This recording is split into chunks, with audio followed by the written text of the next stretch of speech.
Welcome to Asia Daily News.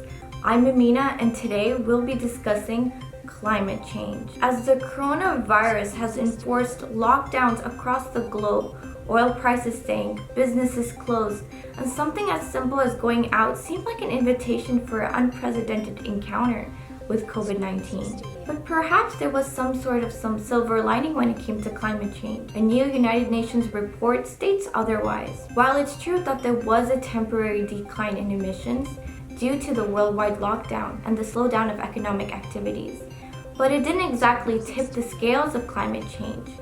All of the emissions that fell was already recovered and likely to increase further. Climate change doesn't just pave the way for permanent environmental damage, but it's also paving the way for a so-called pandemic era.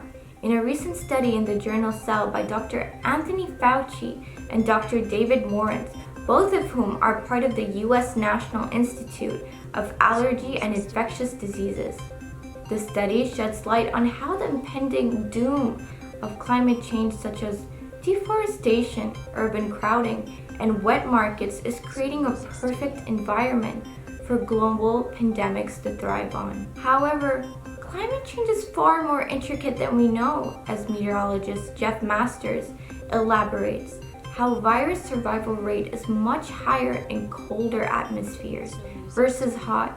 Therefore, a warmer planet may potentially slow the spread of diseases. But because heat waves induce more people to stay indoors in air-conditioned spaces, which can intensify the spread of diseases. Dr. Aaron Bernstein, director of Harvard University's Climate Change Program, articulates how climate change acts as breeding grounds for viruses.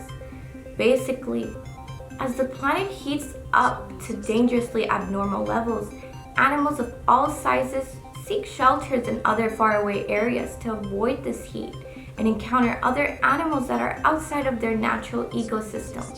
This allows pathogens to jump onto new hosts and flourish ahead.